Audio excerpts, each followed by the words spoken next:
Your name and what community do you represent? Dang. Why is that a hard question? My name is Kalani Robinson, and I represent.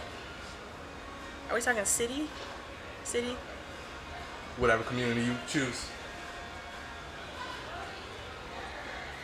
LA County. I represent LA County. I represent invisible people. I represent trauma-induced people. I represent a lot of communities. I'm multifaceted in my giving, I would say. Okay. That was hard.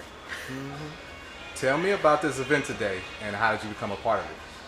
So, this event is actually our second clothing drive. When we started it last year, it was kind of just an idea between me and my brother, Malik Henry. We just figured out a way to incorporate both of our businesses. I like to do community work, and then he also started his personal styling business that also does photography and also does journalism. So we just wanted to figure out a way where, as friends, we'd love to give back. How can we do it? And community clothes, we figured, okay, let's do a clothing drive. Let's help assist with the community and let's just give back. Um, a lot of people, they'll have clothes pent up in their houses, me included. They'll have clothes put up in their houses and don't really have a reliable place to give them other than like Goodwill or the Salvation Army, but they don't really get to touch base on where it's going and who can it be donated to, and for free. So we just figured, let's come together, let's make this event. So this is our second year doing it, and I'm overjoyed. My company, my project, I really just enjoy helping people. So it was just an initiative to do more. A lot of people go straight to food. We neglect, like in the colder seasons, people need clothes. People want to be warm, and even if it's not even just being warm, it's just people want a way to express themselves, and they don't always have that like necessity or that accessibility to have that. So yeah. Okay. Boy, you hitting it out the park. Okay, so, all right. Why did you choose to go into community activism and how long have you been an activist?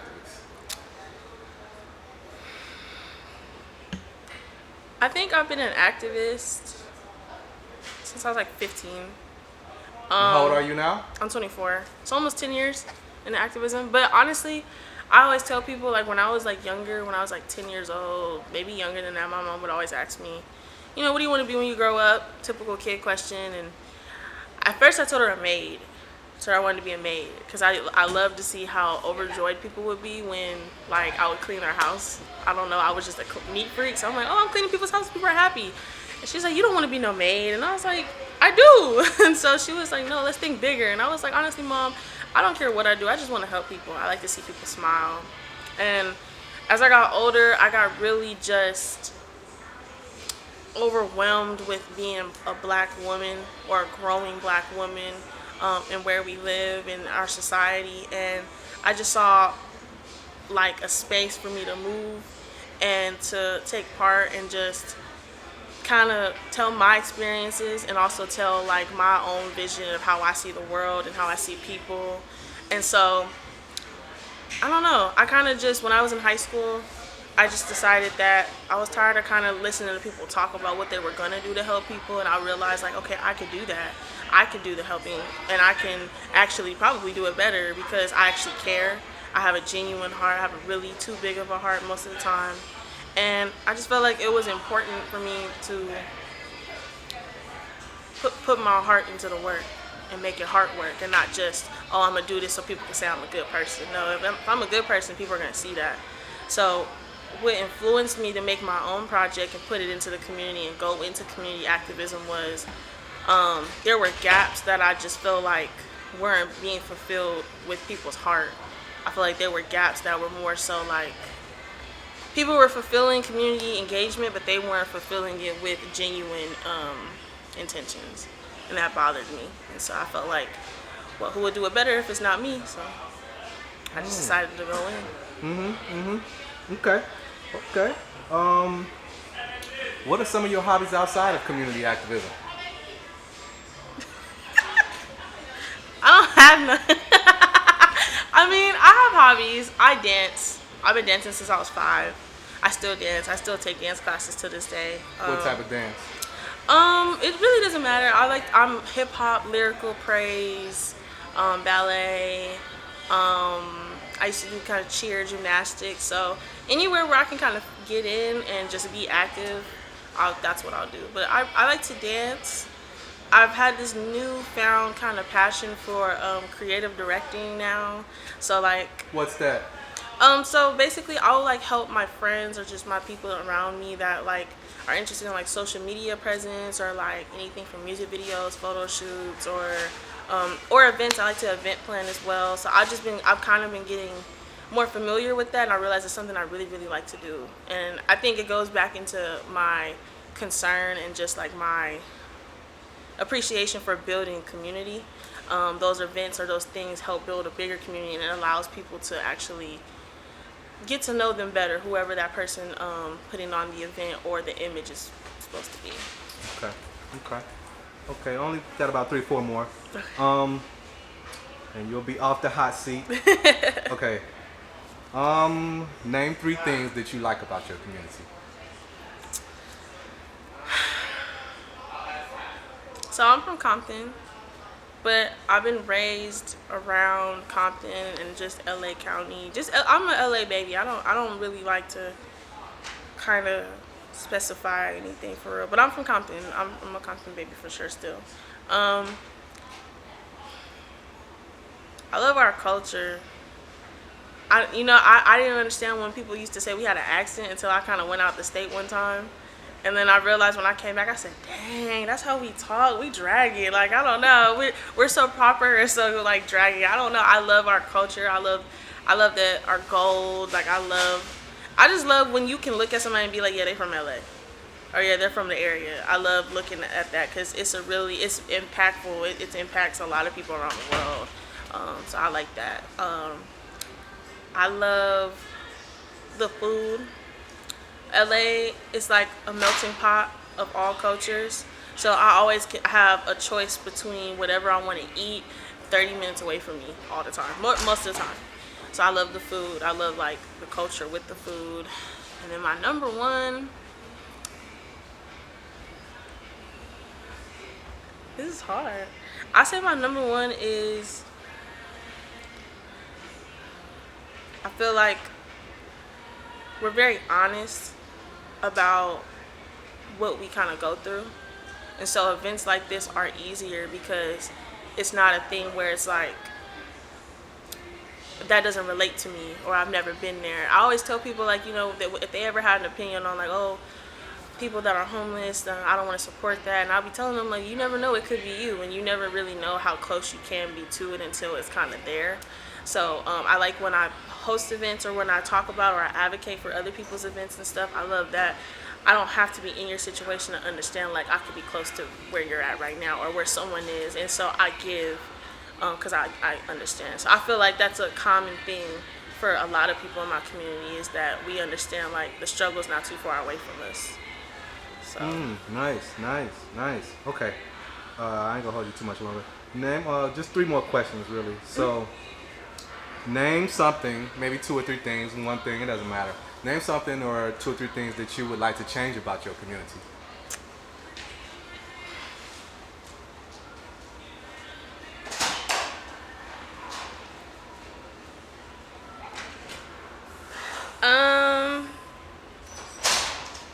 That's hard.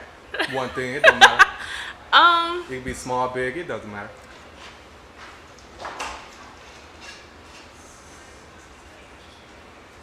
A like activism one, I feel like for me, just being more friendlier. I feel like we have trust issues. I think that's anywhere, but I don't know. I think, like I said, we're so close to struggle sometimes, closer than what we think. Even when we're up, sometimes we reflect.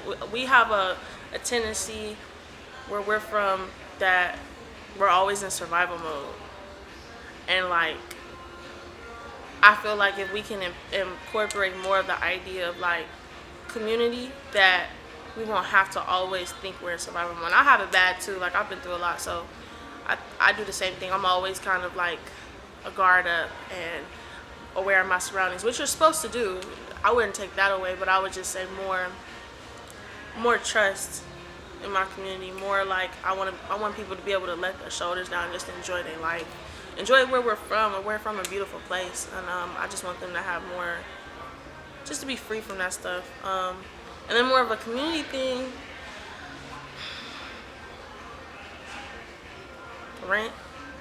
I would change rent, because the reason why people are homeless, the reason why like a lot of things happen, like food deserts and like, you know, just different things, is because the way they, from my understanding, I'm not gonna go too far into it, but like the way a property value kind of works out in LA County in general, that's what's getting people homeless, and they're hungry or they don't have. And also because the price for everything is high. Even me, when I first got my first like full-time job, it was hard to pick, even like, okay, how far do I even want to pay out of my own money for healthcare? You know, like how far do I want to go and invest in that? And then I have things I need right now, you know, and a lot of health comes from what you eat, and that's the food desert part. There's not a lot of real good fresh grocery stores in a lot of hood neighborhoods, and so it's like a constant pattern to me. I'm not all the way educated, but I would change like the just high pricing of property, rent. I would like rent control, just so people can have accessibility to different things in their life. So Okay. I didn't answer that too well. I'm sorry. Oh, come on, Kalani, you are kicking ass. All right. So just like 2 more, really. Okay. In the last 5 years, have social conditions for African Americans and people of color in your community gotten better, stayed the same, or gotten worse? Who helped you with these questions? Did Professor help you with these questions? Because this sounds like a question from him. Oh, you know my I'm supposed goodness. to be a teacher. So I'm putting my skills to use on you. I see. I'm like, dang. I want to scratch my. Okay. Have social conditions gotten worse or better for people in my community? In the last 5 years.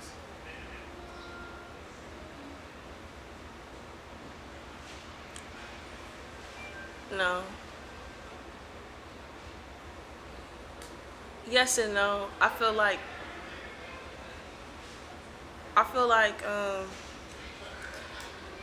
what we're given is always taken away. That's how I feel. Like there's things where I'm like, yeah, we finally got that, and then I'll be like, oh, they're like, it's like certain laws, they just kind of start taking them away because they don't like it. You know, it doesn't give a lot of room and accessibility to people of color, even when we're prized with something. So like, that's not to be depressing, but it's true too, because I feel like once we're happy, once we're in a place where it's like, okay, we finally got we broke them. We got them at their breaking point. We're successful. We're getting higher pay for our jobs, higher minimum wage. We're getting free stimulus checks. We're getting all this other stuff. A lot of that stuff you get when taxes come. When I got stimulus checks, I had to give all that back once taxes came. We were so happy in the hood, like, yay, free money, and then we had to give it back, you know, in one way or another. And so I feel like social conditions, I don't know. I feel like, like I said, whatever's given is always taken away at some point. It's just kind of like giving you a token for being good, or just to be quiet, or to calm down a situation. It's not always as permanent as what we like, and a lot of us don't recognize it because it's we're not looking into delayed gratification when it comes to certain things. We always want things right now, and it's not sustainable if we get them right away. And that's not all of us, but shoot, I'm one of the people. I fought for it. Yeah, we're not conditioned to always have delayed gratification when it comes to our values as people of color. Sometimes.